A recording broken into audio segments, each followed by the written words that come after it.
Right then, I'm here in Montenegro, in Bar, quite a nice beach resort, and here behind me is the old olive tree, locally known as the Stara Mazzolina.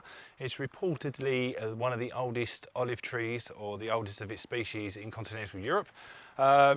It's been estimated at about 2,240 years old, which makes it older than Christ himself. So quite an amazing thing to see, really. It's not the oldest tree in the world, because I have actually googled that. That's a tree in California that's supposedly around about the 4,000 or 5,000 years old mark. Can't remember the name of it offhand. Feel free to go to Google and just Google, like I did, the oldest tree in the world. I just thought I'd do a quick video feed while I was here, because it was such a spectacular place and it's not completely full of tourists. Apparently a month ago this would have been absolutely manic, according to a taxi driver that I met this morning. Montenegro, I will say, is actually a stunning country. It's very mountainous. Apparently they do have a ski resort. It's part of the former Yugoslavia that broke up. Oh my God. I can see a tortoise. Very bizarre thing. I'll turn the camera around in a minute, because I'm sure it's not going to run off very quickly. Yes, so it's part of the former Yugoslavia. And when Yugoslavia broke up, became Slovenia, Croatia, Montenegro, Albania, etc, etc, etc. I was told this morning that it's around about 65% Orthodox Christian, sort of 15% Muslim, and the remaining sort of 5–10% Roman Catholic, which, being as its proximity to Italy, which is actually only 60–70 miles across the Adriatic Sea, doesn't surprise me there are some Roman Catholics here. What else can I say about the tree, apart from, if you ever get a chance to come to Bar in Montenegro, come have your photograph taken by the tree. It seems to be a very popular thing. I've just done it with a selfie stick, and I will get back to you guys later. Thank you. Right, well, you'll have to excuse the shaky footage, but it's not very often you actually get to see one of these in the wild, because I'm sure this is not a pet. I will find out a bit later on if they're natural to here or if this is just an escapee. But one tortoise.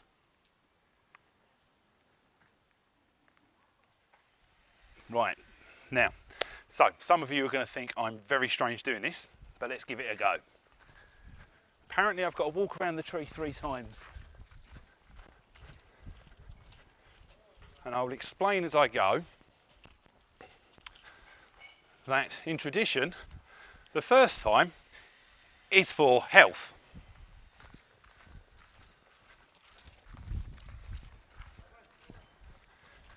Here I go round, circling the second time.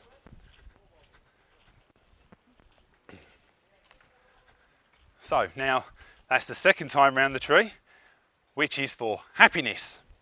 I'm hoping to get there.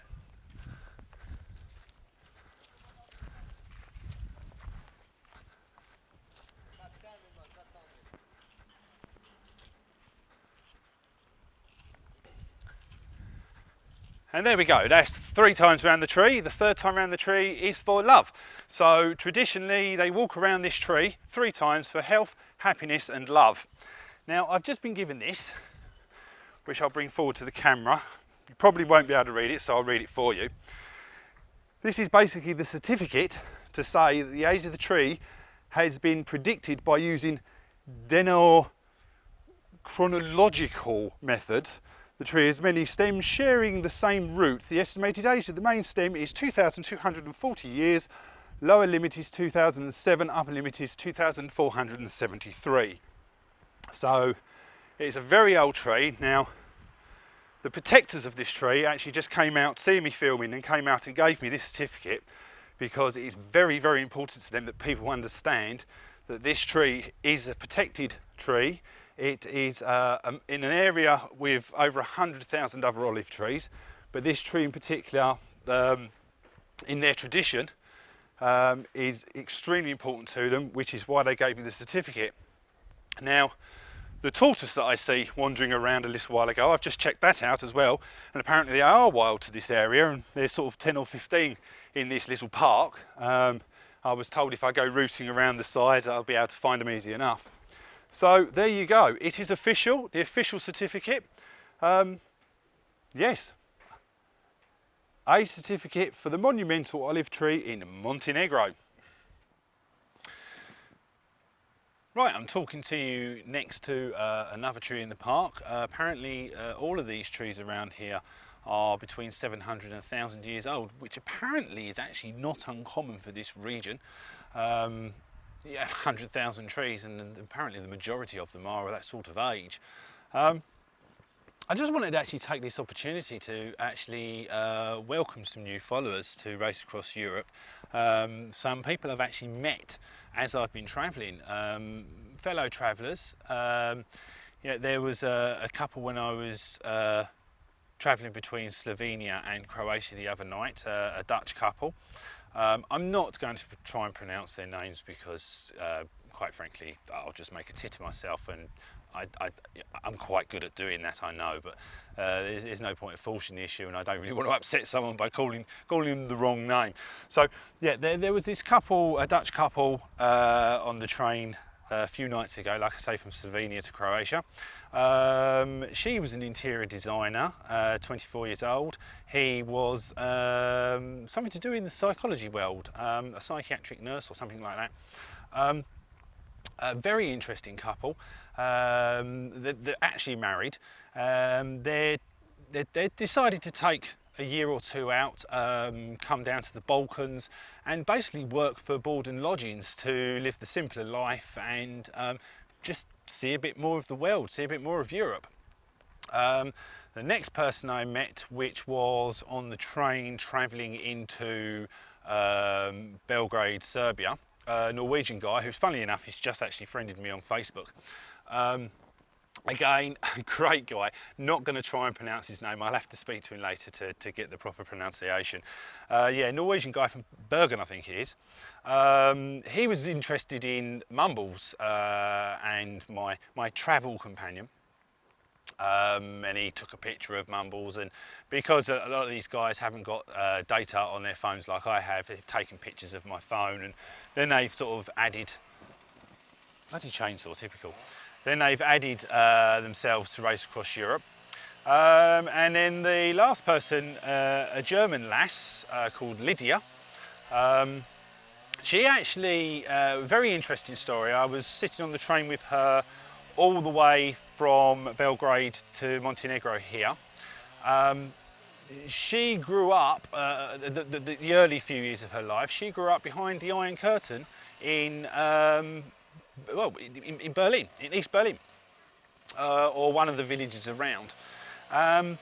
It was really interesting to hear about the old days before the wall come down, and as I get round to Berlin, that's one of the things I really wanted to see was the history of the Berlin Wall. For those that are too young to know what the Berlin Wall was, it was a time in the Cold War with communists against the rest of the world, and there was, after the Second World War, they basically just built a wall straight through the middle of Berlin, and the west side had a French sector, a British sector and an American sector, and the east side was controlled by the Russians. And the USSR controlled a lot of Germany. Berlin was actually a city in the middle of controlled USSR at the time. And along with that, the whole of Eastern Europe, so like where I am now, would have been controlled by the Russian Communist Party. It's actually quite interesting hearing the history of how these countries, after the wall came down and the Cold War ended, it's interesting to hear the history of these countries taking on independence. Like Montenegro here, when they first broke away from Russia, they used to use the Serbian dinar as their currency. And then they decided that they would be better off with the German mark, so they actually were using the German mark. Now, when the euro came along, without consultation of Europe at all, they just went along and said, hey guys, we're going to adopt the euro, and started minting their own euro coins and their own euro notes with their own pictures on.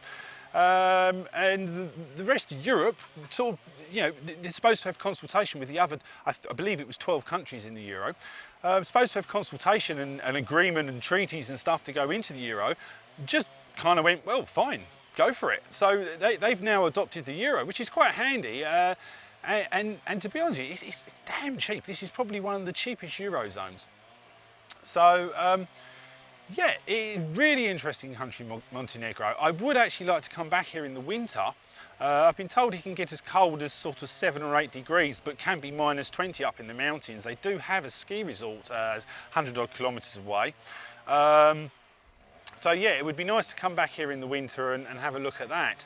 So I've said a welcome to my fellow travellers who have liked me, and I know there are other people that have liked the page as well, and thank you for that. You know, I hope you enjoy the pictures and the filming I do of the areas. I